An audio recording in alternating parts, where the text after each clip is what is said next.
Welcome to another edition of Throwing Out Some Heavy Light. My name is Jamal Binding. I'm the chair of the board of Movement in the Omaha for Race Equity, which is oftentimes called MORE. And what we do is work on anti-racism, race equity issues, and social justice related to helping our community transform. Today we have a special guest. This is not his first appearance with us. It's Andrew Sullivan. He's appeared on our program before. He's a provocative editorial writer, and he advances conservative viewpoints in his Andrew Thank You newsletter. I followed his treaties and polemics over the years and found his ideals worth our participants' time and engagement. In one of our previous programs, a good white liberal or bystander attempted to engage Andrew in a discussion, became so angry that he signed out. But however, before signing out, he sent us a financial donation. Several recent overt racist incidents also in our community, and we've seen some issues of growth of white supremacy in society are concerned to many bystanders. And so there are a number of issues out there. We plan to discuss some of these issues and issues of that going on in our community. Welcome to Throwing Down Some Heavy Light, Andrew. And also, before we get into too much of the interview, share a little bit from your perspective, a little bit more about yourself. My name is, I've been involved in politics for decades on here. Been in the Democrat Party, Libertarian Party, Republican Party, been part of activist groups and trying to understand conflict on there, and I've done a considerable amount of writing on this stuff on it. I've been doing the newsletter now for over 2 years and with over 300 subscribers, and we continue to try to investigate the issues and find out what's really going on. I want to start off with you penned a piece, and I really liked it. It was about civility and public discourse some weeks ago. And that is becoming a problem in our society. And again, those of us who value freedom of speech and the right to have robust discussion is becoming an issue. And I want you to kind of talk a little bit more about why is that a problem today? Oh, the software that we're using today allows people to screen out anything they don't like. And the end result is you got people who will favor if they just don't like what they say, they block it. And if they do like what's said, they like it. And so you get stuck with this constant feedback that starts narrowing down the discussion group side. And in a partisan atmosphere as we have today on here, what you have is a lot of logic fallacies and hominem attacks, shoot the messenger type responses that are not conducive to discussion. Wow, wow. Now, switching up a bit, you've been also a proponent of tax reform. I saw one of your pieces where you offered some kind of solution to help reduce property tax by doing a different kind of a tax. Share why that is important and worth our consideration. The epic option tax is a consumption-based tax. I know there's some critics of it, but the reality is that in a digital economy such as ours, where you have the internet, you have DoorDash, you have ability of people work from home, the idea of property tax has to go away. You have to have a taxation system that's based on the people's ability to pay instead of just what they have. The epic option is a grand tax overhaul, and a lot of people don't understand why it's necessary. Our existing tax structures have so many loopholes, so many defects in it that half the revenue, 80% of the economy, isn't even taxed, and those that have to pay the taxes are carrying the burden of the majority of people. So it doesn't function anymore. It's hard to explain to Platt Institute, Open Sky Institute, even Tax Foundation on there, which was critical of the plan, that we can get rid of the income tax, we can get rid of the property tax. It won't be regressive because a consumption tax doesn't operate that way. Wow, wow. Well, down the road, we're going to have to explore a little bit more because I know that they're still confused in Lincoln on what they're going to do, and they keep bubbling up. And again, it's been one of those thorns in our pockets or in our backside in this state because, again, we consider Nebraska as a high tax state. One of those crazy things.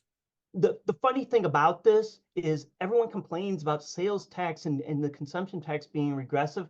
The property taxes are the most regressive because they impact the landlords who pass the cost on to the renters. The renters have no idea how much of their rent is being consumed by property taxes. And also, they don't get a chance to write off some of those things as people who own property. I want to switch up, and I know this is probably the bone of contention. So I've noticed that you had a recent conflict that Candace Owens, who is like an African American conservative commentator, and she had some criticism with the Jewish community on the murders in Palestine. She basically was fired up because she really didn't like the fact that they were killing kids and innocent people. She left the Daily Wire, and you fired up your computer. And I noticed in the past you attacked her, but in this stand, in your latest piece, you're attacking the Jewish folks for their attacks on her, and also you're dealing with the fact is how they cannot accept her opinions and so on. But what made you change up or deal with that issue in the way that you dealt with it in that last piece you wrote? I didn't change opinions on it. Here's the thing. Candace Owens is a Christian conservative on it. She's going to have a set of opinions on there, and she was articulating stuff that really needed to debate it. She was saying things that were just not correct on there. But the response was, unfortunately, that some of these Jewish organizations are so far left, they were only interested in attacking her instead of what she was saying. And the end result is it created this unnecessary division where suddenly Candace Owens is out and they're now screwing around trying to figure out how to have a discussion about it. Candace Owens, anti-Semitism has been in the Black community for a long time, and it's been largely ignored because Black people are considered Democrat constituents. You're not going to criticize Democrat constituents in a partisan manner. So when this discussion came up, the Jewish organizations had tended to put pressure on the Daily Wire for having her there. Instead of flat out, the Daily Wire really should have opened up a discussion about some of the things that she was saying. At the same time, the fact that they were sitting there and just attacking her with ad hominem attacks was just not going to work. It's important to note that there was only one person that was really gunning at her, and it has to do with Rabbi Shumley, who had written many books on things on here, and simply decided he couldn't stand Candace Owens' conservative talk and just started gutting her instead of addressing the arguments that she was making for it. At any time, those arguments should have been addressed because what Candace Owens was saying was incorrect or not valid. Mm. You know, one of the things I noticed, one of the Jewish political elites made a comment. He attacked her because she used the term Christ is King, like that was some anti-Semitic statement. And I know there's a church called Christ is King, and many Christians use that term. Why is it now offensive to this elite Jewish group? It's not an elite Jewish group. It just has to do with the highly educated, liberal, secular establishment out there that are many of them are Jewish people. And what their attack is, instead of addressing the arguments that Candace was on, they much rather defame or attack her. And it's easier to say, oh, Christ is king, and make Jewish people paranoid that Christians are somehow all anti-Semites, instead of addressing the fact that those anti-Semitic tones that probably could have been addressed by simply arguing them out. Hmm. I've always said that the debate on there would neutralize us. But the problem that many of these left-wing Jewish organizations did is they flat out ignored the anti-Semitism on the left. Scratch a socialist, you get an anti-Semite. But they didn't want to criticize the socialists on there. They much rather convince the Jewish establishments that it's right-wing anti-Semitism is a right-wing phenomenon. And in doing so, a lot of people have been disenfranchised for an argument that needs to be taking place. There are many Jewish communities of variety of opinions on there, but when you have something like the Anti-Defamation League, whose CEO was a former Obama appointee administrator, you got a partisan organization more interested in partisan attacks instead of disrobing and exposing the anti-Semitism and debating against it. Hmm. I had a chance to listen to Rabbi Michael Barkay Clay, who was attacking her in a piece on his blog. And Candace actually interviewed him, and he spent most of his time just rambling and talking about the terminology and the history. And I can understand where he was coming from. But based on his initial comment, she engaged him. He really didn't push back on the merits of her comments in that earlier editorial. And I know that he also attacks the Anti-Defamation League, also saying that they had some problems, and some of us consider them a white supremacy organization by the fact they don't have any people of color in their in key positions and so on. But my question basically is, when you attack Israel, does that mean you are attacking Jewish people? I mean, Israel is a state, and is that synonymous with all the Jewish people in the world? And do they represent all the Jewish people in this context? So help me understand that, because I know South Africa brought them to court for the genocide against the Palestinians. So how do we have that conversation without people getting defensive and just dealing with the merits of the issue? First off, the debate between the rabbi and Candace Owens, they literally misunderstood what each other was saying. Okay. And I was kind of stunned by it because here's the reality. Israel is a republic. It is a government of the people, by the people, and for the people. Nearly 20% of the population are Arab Israelis. Okay. And you talk to people and then you ask, well, what about the Palestinians? The word Palestine is not an Arabic word. It's a Roman word. So this whole thing is a bit of a scam to talk about Palestinian statehood because they were given all this time to establish a government and take care of people in the Oslo Agreement. What did they happen? They got mass murderers and rapists for a government. And you want to give them government again? You don't do that. And the critics of Israel have a big set of double standards on. If you think what Israel is doing is bad, you're ignoring a whole bunch of other governments in there that do far, far, far, far worse things. If anything, Israel has exercised too much restraint. So the South Africans say they're committing genocide. We see pictures on the news about kids dying, starvation, people burning and bombing homes of people because their kid did something wrong or threw a rock. How do you attest or talk about that? How do you address that? Because again, well, I think a lot of people will say there's been some negativities on both sides. That's war. That's war. What initiated the war? October 7th, a war was initiated. You know, and when you have that happen, it's impossible to control the results of it. You know, the United States bombed Dresden to Kingdom Come. And you have to, that's what the necessity of a war is you have to grind out all the problems that caused the war to begin with. And a lot of times it's just a slow burnout. You know, there's a separation between South and North Korea. Well, how does it?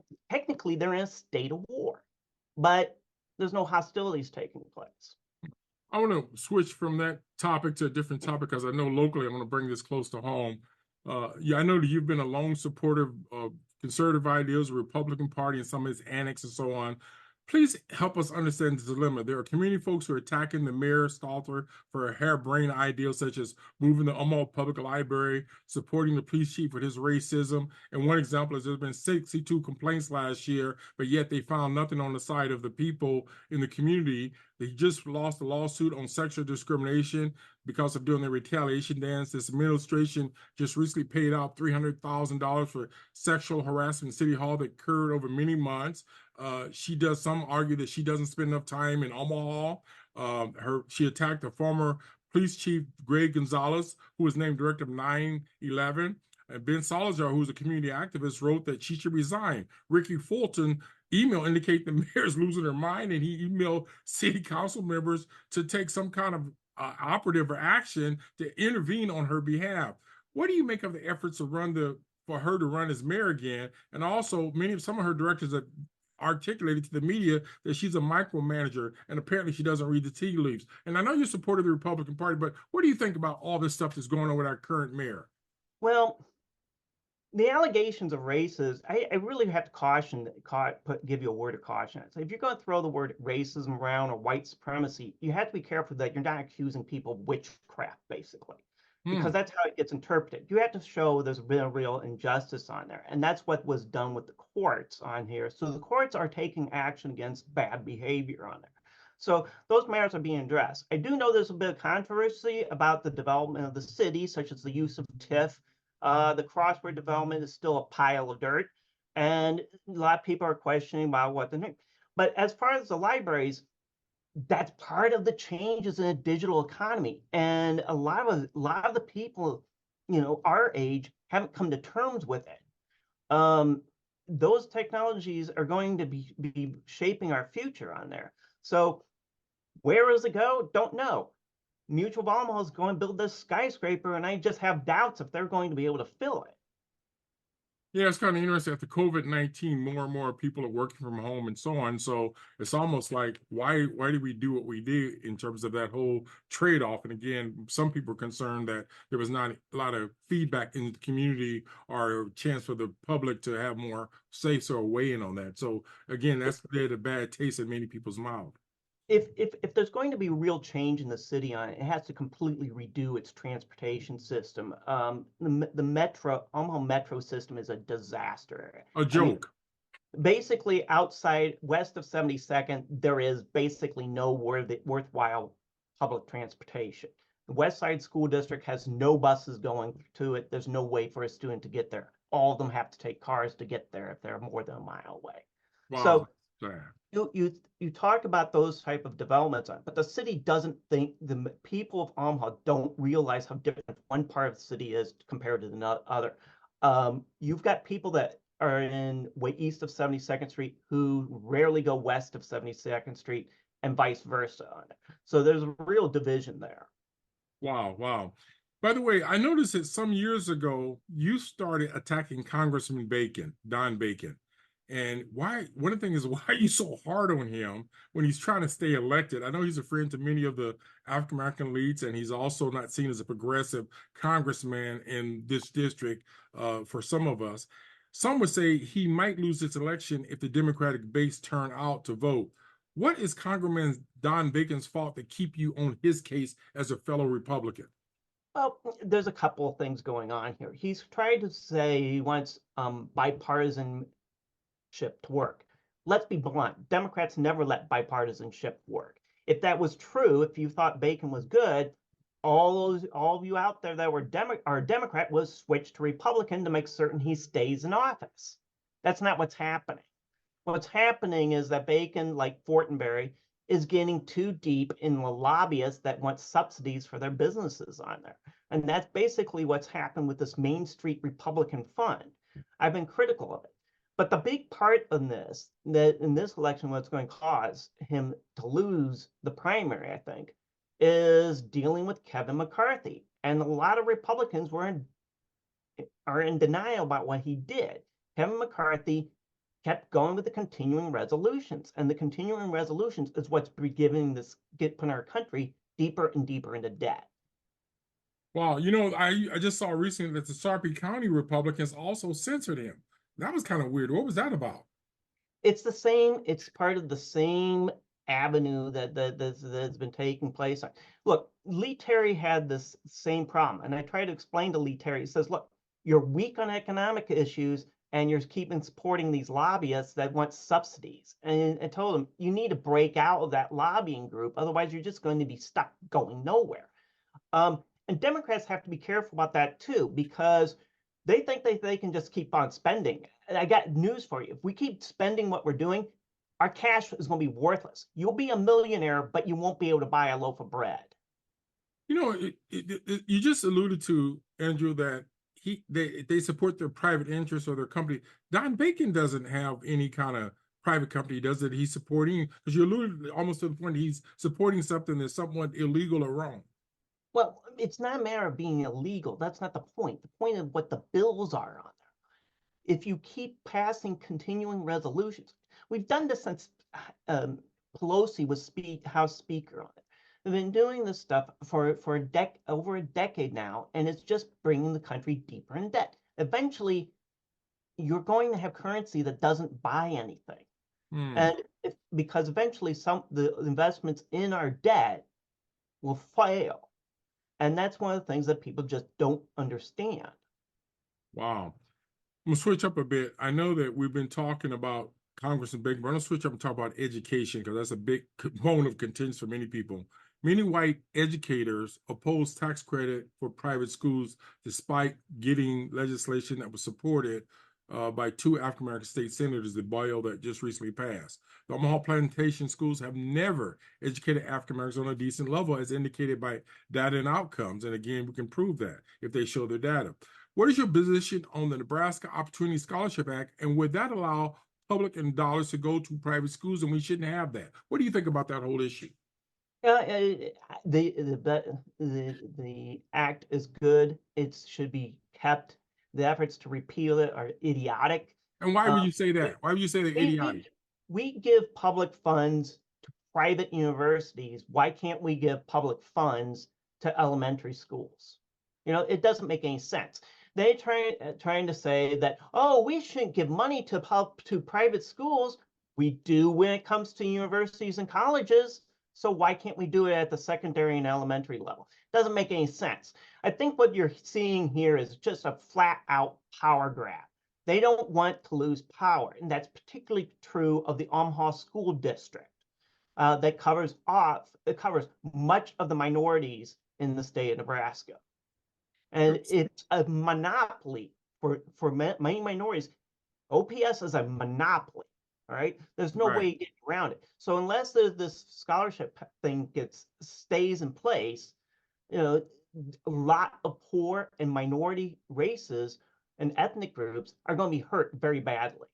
Well, you know what I find strange, Andrew, is that the number of parents who are low income or African Americans who send their kids to the Jesuit Middle School, Mandela School, and even some of these other parochial schools to get out of the OPS plantation. And then I have some of these educators who sit and whine and complain like they're entitled. But when you ask the director of the data, show me how these academic achievements have improved, and we keep throwing more money, but we tend to get a very good school to prison pipeline. I mean, you can go to the University of Nebraska at Omaha or any of these places, the numbers have declined of number of graduates as compared to other students. So one of the things I keep coming back to is that if the school systems are that good, how can we have such poor academic achievement level on these respective kids? Again, I'm not going to use the concept of free and reduced lunch because a lot of us got free and reduced lunch and we still got good education. But what is going on where we're getting mad at people because they want to take their kids and give them the best quality of education and they start attacking them? It's a power grab. That's what it's all about. There's a way to get around this, and then parents need to take action on doing it. And it means making certain your kids know how to read, have them read back to you, have them do their homework. Even if they don't are not assigned homework, make homework for them. You can't sit there and allow the school establishments to set the standards on it. You have to set a higher standard than what the schools are going to do. If you don't, you're going to deprive your child of the education that they deserve, the learning skills that they're deserving. And that is a loving act for a parent to do. You know, it's almost comical to watch these adults fall over themselves to go and read to some kids in elementary school. I'm like, let their parents read to them. We don't need you to read to them. In actual fact, let the kids read back to you because some of these semi-illiterate government workers and officials have no business trying to read to anyone when they got so much dirt under their fingernails and dealing with these kids and some of the problems we have in our community. When it gets to the university levels like UNO, you're finding out that many people are ending up in English remedial courses. Right, And that should not be happening to the extent that it is. right. And unless people start waking up and saying, okay, we need to shut the television off, read the book, read anything, read a Bible, whatever, and take the time to emphasize it, get away from the screen time on there, to emphasize the necessity of reading on it, it's not going to change. And the same true is math skills and science skills and so forth. You know, I also one of the issues I make with about some of the so-called African handpicked puppet leaders is that some of them I've never seen a letter or correspondence or anything written by them, and I think some of them are semi-illiterate. I think some of them are cousins of Kevin Ross. But I'm like, how do you work as a professional in certain jobs and there's no public position, no statement? Again, I'm not mad at you for making some typos, and we do have grammar check to catch that. But the fact that they have no level of leaving breadcrumbs of correspondence to the next generation is a problem for many of these community folks. And I'm really one of the challenges we got to improve our education system if we want to improve our job markets. Well, you've mentioned many times in our discussions on how do you get Black families involved? How do you get Black parents involved? How do you get people to engage in civics on? But a lot of people need to go back to the basic civic lessons on here and understand what's your responsibility as a community, what's responsibility Right, to your neighbors, how do you build a republic? right, If we have a government of the people, by the people, for the people, well, where's of the people? right. That requires you to step up and say, listen to what your elected officials are, listen to what people are saying about it. You don't have to be a flat out activists or any sort of that, but you need to make a point of listening as to what's going on, what's taking place, and what people's diverse interests are. Right. And some people consider your editorials kind of poignant, or let's say somewhat aimed at the Democratic Party in a negative way, because you talk about how useless and incompetent they are. What is your perspective of not only our state Democratic Party led by Jane Clapp, but also the National Democratic Party? And I know there's been some controversy of some of the National Democratic leaders pulling out, like Bob Kerrey and so on. But what do you really think about the Democratic Party? It's eroded its complete worker base on it. I mean, the fact that State Senator Mike McDonald got censured and is now a Republican, the fact that Don Klein, a long-standing Democrat, is now a Republican, should be a wake-up call to many of the Democrat voters out there to ask what's happened to your political party. What is the things? If you're going to sit there and say, well, we're for free school lunches, I'm going to tell you, there's critics that are going to tell you this. The best, most loving act a parent can do with their child is make them lunch. And yet we're feeding and enabling neglect by just flat out giving out free lunches. Wow. So those type of things, see, the Democratic Party is not thinking about what it's enabling. That's the biggest problem we have with many of the liberal and progressive policies. We're never really concentrating and thinking about just what exactly are we enabling. Wow. Wow. So in other words, you're not changing your parties too soon or anything. Well, let me put it this way.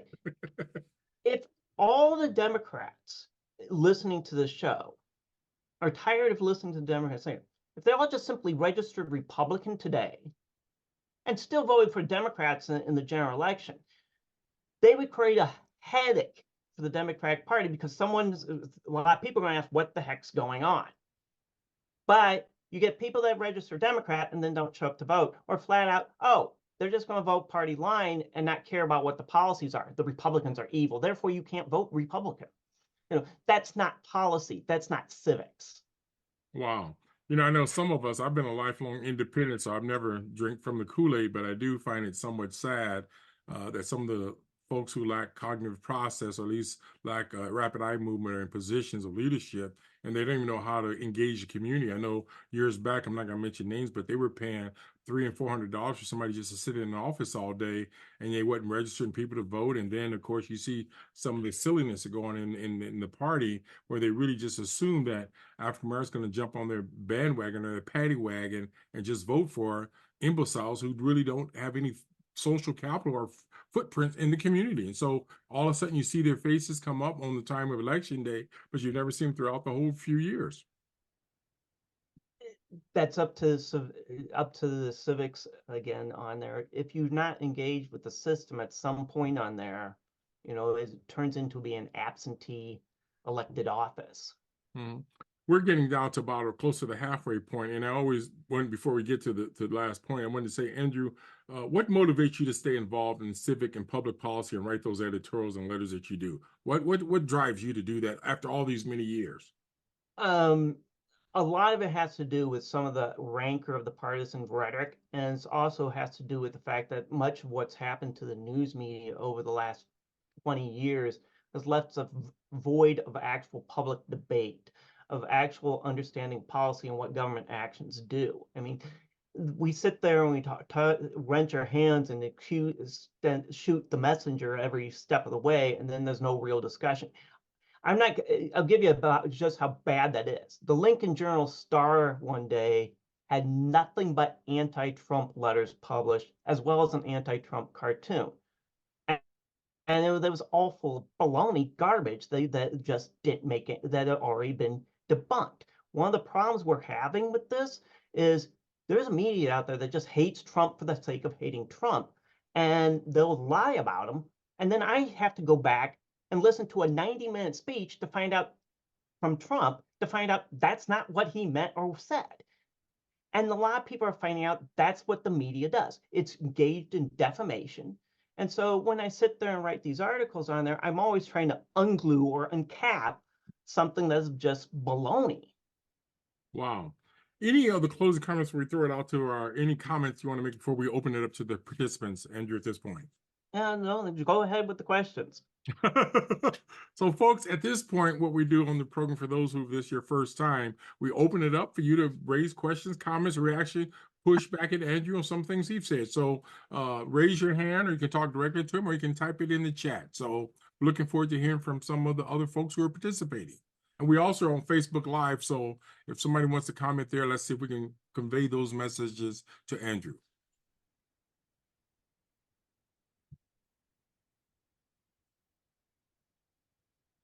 Quiet.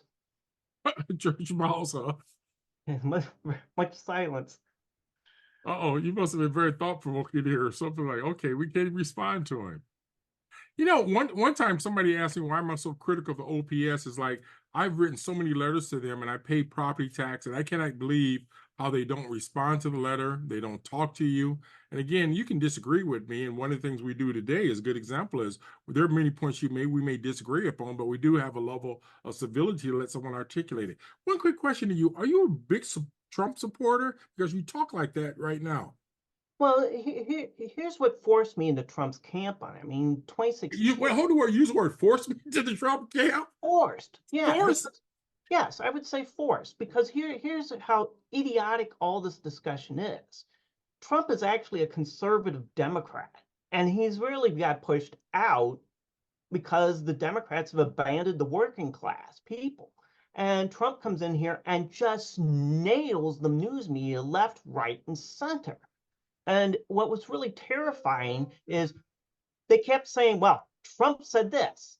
And then I said, wait, I don't believe you. Then I would go back and listen to these 90-minute speeches or 2-hour speeches that Trump gave. And then you begin to understand where Trump's coming from. And you get inundated by it again and again and again because the Democrats don't have a policy. They're just all they have is this defamation tactic on there. And if people keep falling for it, what happens to public policy? And Wow. so Trump's sitting on this thing and nailing about the immigration. They argued about this immigration bill. It's about immigration policy. Should we let immigrants into this country, or should we let illegal immigrants come pouring over the border? Should we tell them to remain in Mexico, as Trump said, or do we do what Biden's doing and just says, well, we don't care, everyone comes in? So it's kind of like, do we have a, and to add to the problem, we either all borders matter or they don't. And a lot of the conservatives and liberals need to figure this out. You can't argue about Ukraine or Hamas and let the US have no border, southern border. So those things come into play. And eventually you get stuck coming back to Trump on some of this stuff. I don't know if I don't agree with him on many things, but the fact is, what other choices do we have? You know, it's funny you mentioned the immigration because some people never talk about the immigration of undocumented people from Canada, or in case of how we have a policy like we recently let the Ukrainians come in because of their war, or you may have let some of those Afghan comes in and so on, who've been involved in those situations. But we know that there are people who are fleeing for their lives, who have all kinds of harassment in their countries, and some of them are not getting inside the country. And then secondly, you got people who've been standing in line for years, and there are people jumping the line or whatever and getting in. And so there's some criticism, obviously, about the whole immigration policies in the United States, and it's not always fair to certain groups or people. Well, there's a couple of conflations on here. It used to be immigration policy was you had to prove that you were being persecuted, politically persecuted on. And we would restrict it on there because the United States wanted time to at least assimilate or help formulate civics among those that were being immigrating to this country on. Now we just flung open, if you fling open the doors on there, and then you wonder why you got criminal elements on there. I mean, you got criminal gangs there in the United States. They're now filling up U.S. prisons. And when you start getting that and you tell the public, oh, well, you need to pay more taxes for more prisons on it, people get exhausted by it. That's why you then turn around and say, well, let's just open up all the prison doors, as they did in some of these communities on there, such as no cash bail, and you get another problem. Now you got people who can't lock their car, who leave their car doors unlocked so that thieves can steal whatever's in the car in places in this country. So when that starts happening, guess what? People are going to start leaving. They're going to go find two places where there is a law where that protects people's life, liberty, and property. And so that's what the change is coming. It's changing their country right now. Wow. Wow. Okay, we're opening to people to make comments, feedback, reactions to Andrew or whoever. I think we had some people leave. Any reactions, any feedback? Hey, Jamal. Yes, go ahead. So I have a couple of topics I wanted to comment on, I guess. The first being immigration. As somebody who is a leader in the service industry, I know the impact immigration has on jobs in this country. So I would disagree that all Democrats just want to open the borders and let them in. But I do believe that there are many Democrats and Republicans who have common sense to know that if we just decide that we're not going to let them in, we're going to fail as a country, because we're going to have all kinds of industries that flounder because we need that labor. So as a registered Democrat, I can say that I do believe in enforcing some kind of immigration policy, but that does not mean building a wall and referring to all of them as thugs and rapists. Let's push back on that a bit. You're buying into some of the rhetoric that has been thrown about on the immigration issue. Here's the problem. You got cartels operating the border on here and bringing people in illegally, deliberately. I agree. And I agree 100%. And the coyotes, I live here in Omaha, and I travel back and forth to Phoenix every other week. So I trust me, I know it's a problem, and I know we have to address it as a country. But there's people that, I'm glad you're saying that. There are people who understand that the labor part and so forth. And most of that concern about labor is California's agricultural industry. That's pretty much it's the hospitality industry in whole. You would have hotels shutting down without immigrant labor. That's not completely true. The problem that's happening in the hotel industry, the hospitality industry, and so forth goes a bit beyond that. In a digital economy, when people have the option at working at home, guess what? You have people that don't want to do housekeeping on it. They much rather do some knowledge thing on there where they can work from home. So it's shifting. And that's where the taxation policy is going to have to eventually shift as well. Right now, a lot of the situations that's taking place, this meeting, for example, doesn't require a restaurant meeting room or a hotel meeting room or anything of that sort. So it's already changing the way we interact with each other. That type of interaction means commercial properties don't have the same value that they did just 15 years ago. I agree. Not even 5 years ago. Yeah. The other topic I want to delve into, and I apologize, Ajamal, but I'm going to go here. Is as somebody who I do believe I am fiscally conservative. I have been a registered Republican in the past. I am now a registered Democrat because I have a family member, loved one, who is transgender. And the argument of it's not medically whatever, blah, blah, blah. My child has been through Methodist and been approved. She's been to UNMC and approved. She has been to Children's Hospital and approved, and she is currently being serviced at One World. And so that is a minimum of 4 medical doctors, multiple psychiatrists and psychologists who have doctored this child over the years and have determined that she's not crazy. She's just transgender. And so I have read some of your articles. And so I guess my question to you, Andrew, is as somebody who is physically conservative, how can you ask us to align with a party? And it is a party, because I just saw what went down in Lincoln this week, with a party that wants to treat children who have had medical exemptions left and right as second-class citizens. Period. That's it. How, as a parent or a grandparent, do we reconcile treating a loved one as a second-class citizen here in the state of Nebraska? You're talking about two different things on here. And one thing that I want to point out something to you on this. because I do have understanding of medical and biology on this. The problem with the transgender on minors on there is your hormone system changes throughout your life.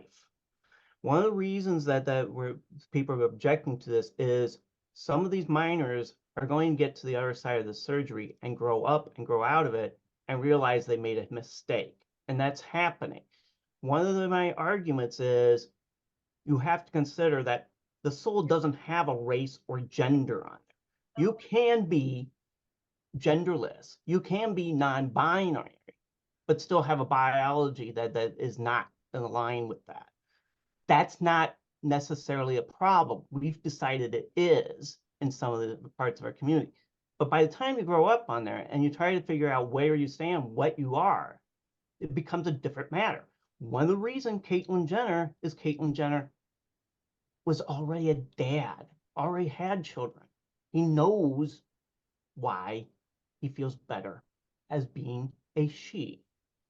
You can't say that necessarily about a minor. You're trying to tell us that a minor has the ability to consent with this.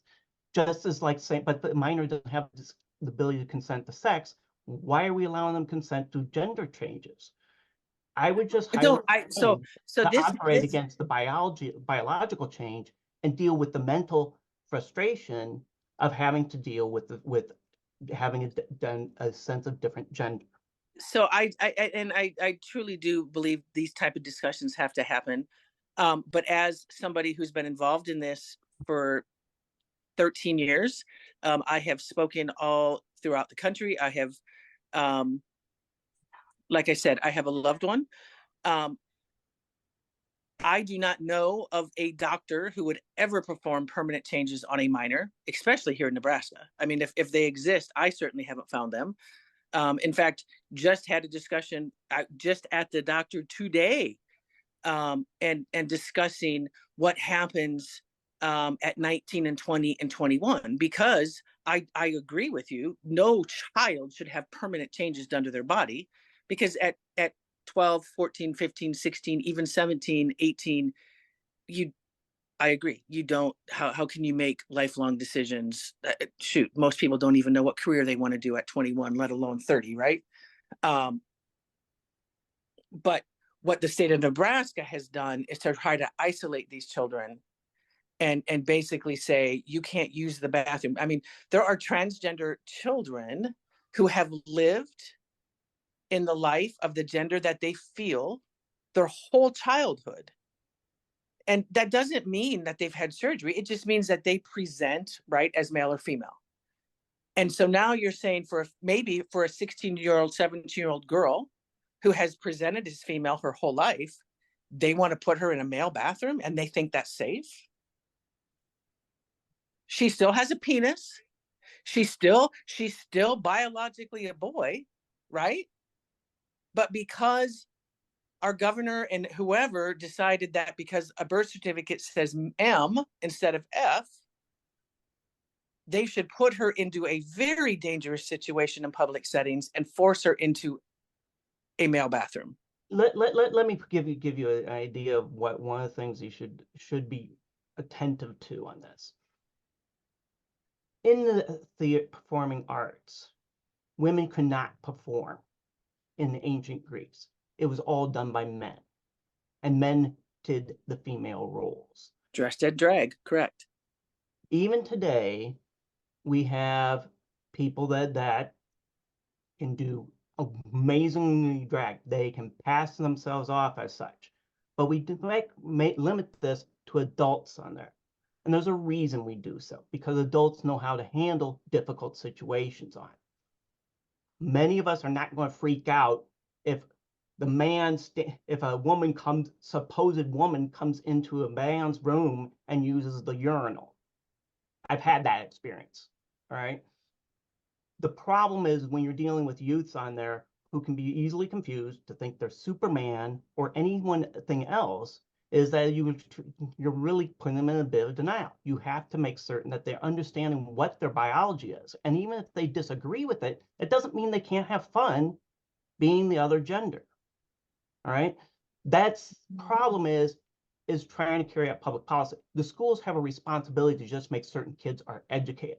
The sports activities are meant to make certain that people understand how to form a team and how to engage in performing in the activity of the game. And I guess I would just say that schools have a responsibility to keep children safe. And so for a child who has presented as one gender or another and is only known as that gender, to all of a sudden say, nobody knows, right? I mean, I have yet, and again, I have run support groups for years. I have met hundreds upon hundreds of youth trans kiddos. Nobody chooses this. Nobody wants. Let me give you an example of one of the problems we have with this. All right, you're going. I'm not talking about choice. All right, you're worried about does a person have a right to choose a gender or being non-binary?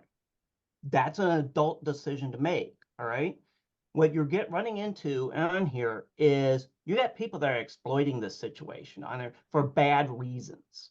And when people are sending their little girls out there to go into the girls' bathroom and somehow they get raped by someone, which has happened, because in fact, there's a news article just about this just a few days ago, which happened nothing to do with transgenderism, I might add. Correct. It just happened.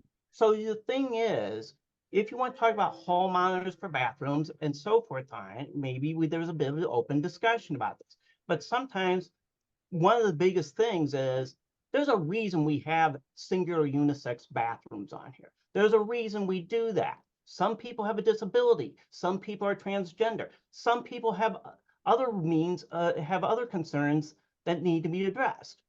I'm not kidding you about this. There are businesses that have employees that are transgender. They don't want them going into the men's bathroom or the women's bathroom. So let me interject and let me ask both y'all a question. And I found it somewhat amazing. We have many problems in Nebraska, and I think Suzanne and I talked about this at one point. Why is the governor officially, as a governor, trying to define gender of what officially is? Is that something for government to do? And it's almost like, why does government define religion? So, Suzanne, I'm asking you, why is our governor, who's got some very shaky background, making that as a priority where he's going to define that, maybe might even call a special session? Andrew, to you, why is that even important for government when we got all many social problems in the state? Here's the problem that many people are not understanding with this whole debate. The aspect is posterity. You can talk about all the genders you want. Doesn't matter. There's only two genders that are capable of reproduction. And reproduction is important not just to the individual, but to the human race. Our census, U.S. Census, counts people by male and female. We count births and marriages based on gender. So this idea that you can just wipe it out and say, well, this person thinks this way. Well, great. I'm a medieval dragon. I like breathing fire and burning down buildings on there. Are you supposed to just tolerate that that I think I identify as a medieval dragon? No, at some point you have to say, wait, this person's is having a disconnect with reality. And at some point you have to address that. If you don't address that, you actually feed a problem instead of solving a problem. Suzanne, I know you had another question or comment you wanted to make, Suzanne. Yeah, this is a point where I can agree to disagree, because I do believe that people, again, I don't think it's a choice. I think sometimes it's a life-saving, right? The suicide attention rates of transgender youth is higher than any other demographic. So I don't even want to start there. I do want to go back real quick though and say I have 3 high school students in OPS. And I can promise you, because I've lived it every day for 4 years, the biggest threat in the OPS bathrooms is not whether or not the person in the stall next to you has a penis. It is whether or not the person next to you has a gun, knife, marijuana, coke line, or vaping. I have 3 children that I have routinely for 4 years had to go pick up in the middle of the day to bring home and use the bathroom because they are locked or they are on stand by because of the fights and the drugs and the gangs crap going on in the bathroom. So I can promise you, never once is anyone worried about who's in the stall next to them, unless they're worried about somebody having a gun or a weapon. And I'm talking about a high school that my daughter had I'm not a machete pulled out of a backpack of a student standing next to her in a classroom. And just last week, while I was traveling in Phoenix, got an email saying we have just retrieved a loaded gun off of a student in the high school. So I can promise you the concern is not who's in the bathroom.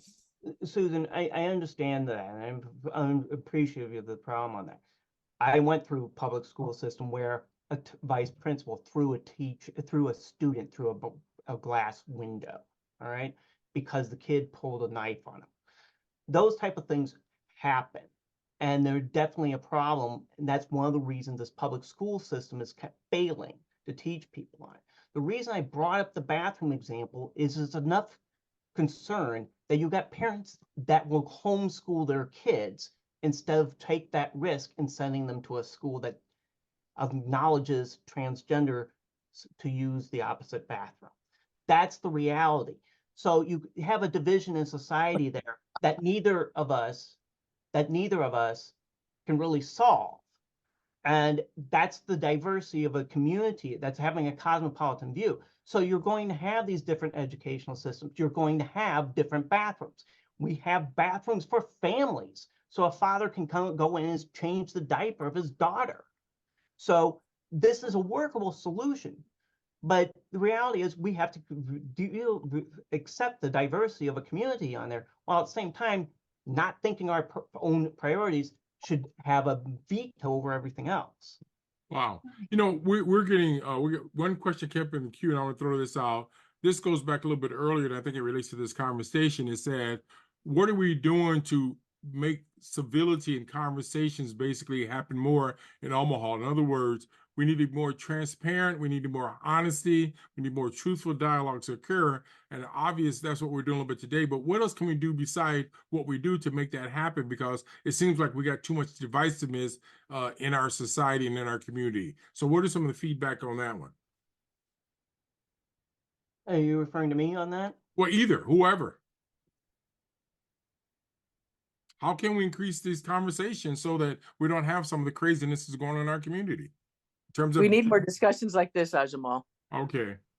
We need more community-based forums where people of like minds, it's been years, but probably 10, 12 years ago, OPS actually used to have these things.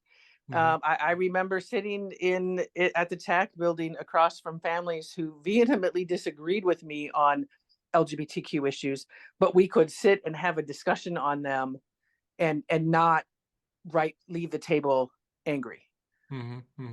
If we don't, I truly believe education and knowing people's stories is the only way we're going to move forward. Yeah, the other thing I share is also, go ahead, Andrew, go ahead.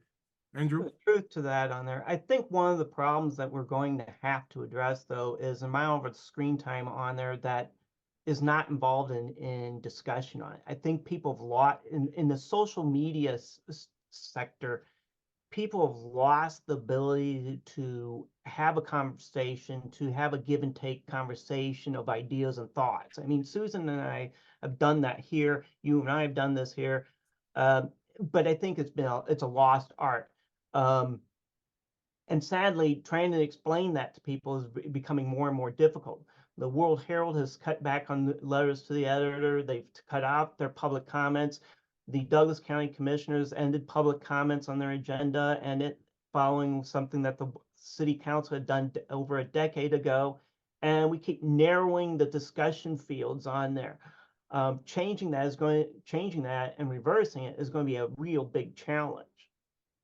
You know, I agree with you. Okay, Susan, go ahead. I agree with you because, all of these outlets are stopping the public comment because, honestly, as you kind of talked about early on, Andrew, the comments are mean. People are mean, right? Like they just come out of the gate mean. And if you're an organization that's somewhat lean right? You don't have somebody that's just sitting there all day managing your social media accounts. You end up with no choice but to shut it down because you don't, because people have not been taught. You're exactly right. I agree. Social media has created an environment where people are not allowed to converse. They just comment. Right. You know, one thing I would argue is that we really have to do more of this. Go ahead, Andrew. The funny thing about it is I'd be stunned every time I talk to someone about social media. I ask them, how many people have you blocked? I mean, it's one thing to block someone that's just putting out garbage, is dropping an F-bomb on every other comment. But how many people have you blocked? And I think people, if they go look at their privacy settings, they'd be mortified of how much they've narrowed their public discussion by how many people they blocked. You know, one thing related to that is I even look at nonprofits in our community, and I can count on one hand the organizations that have community forums, engagement. Back in the day, we used to have town hall meetings. I have not seen the school board members going out on decent level, city council people. I don't see that. I see the mayor on Juneteenth. That's the only time I've ever seen her in North Omaha.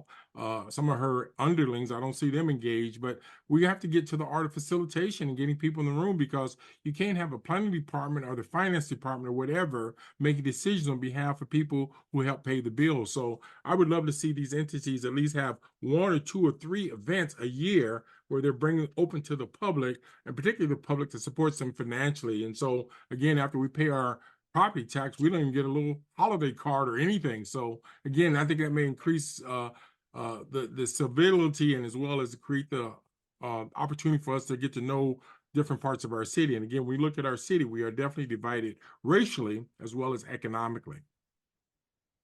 Um, if one thing I could point out also, I think there's also a religious divide also in this in many ways, because I've come across this now and I realize that it's very easy to look at the ethnic and racial parts of it, but dismiss the religious differences that people have.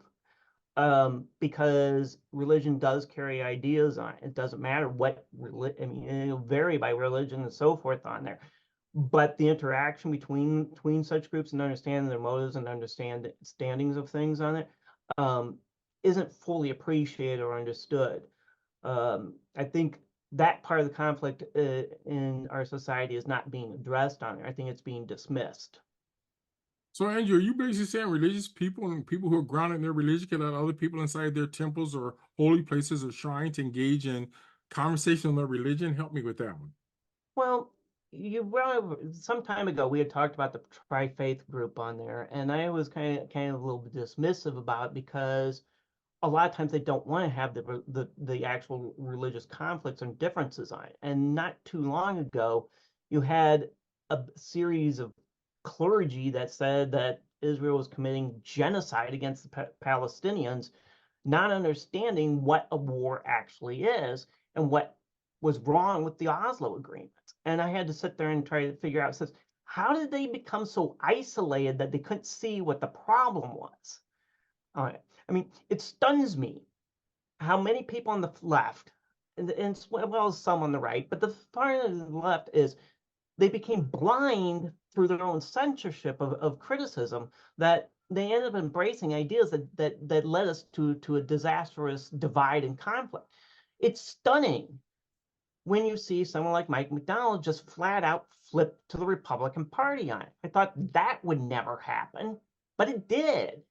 So I don't know. It's kind of difficult, but people have to start thinking about that type of thing. Well, some of us say don't let the door hit you on the butt, because again, I don't really care whether he joins whatever climb, because they've never set foot in North Omaha or dealt with some of the racial issues. But again, we all have different points of view, and I understand Bob Kerrey got mad at the Democratic Party also. So again, I don't know, because I'm not part of any of that party. I do like musical parties, but I don't know anything about some of the internal things. We are down to about our last minute, Andrew. I want to give you the last minute to say any closing comments you want to share with our participants today. Just want to thank you for the opportunity to have another discussion on it, and it is a pleasure to be here, and we appreciate all the participants and everyone who listened in. By the way, Andrew, if somebody want to catch up with your reading column or your newsletter, how would they do so if they want to catch up with you and make further contact after this event? If you simply put into Google Andrew Sullivan of Omaha, and it'll bring up my Substack page on it. You'll see it. Okay, good. Unfortunately, some people mistake me for the Andrew Sullivan who was the editor of the New Republic, and they subscribe and then finally discover that's not who I am, and then they unsubscribe. So it's kind of funny how that works out. But if you want a really different take on the news on it, if particularly local news on it, please subscribe. Good. Well, Andrew, I always appreciate you being here. You and I have known each other over 20 years and met, I think, at a community forum or Creighton or somewhere where we were engaged in a robust discussion. I do know that you've done some things out at some of the churches where you've talked about issues, and we've always welcomed you to share your points of view. So thank you very much for being here tonight, and we hope you've all enjoyed this edition of Throwing Down Some Heavy Light. We hope you join us next time we do another edition on topic of interest to our community. As we always say, may the force be with you. Barocco.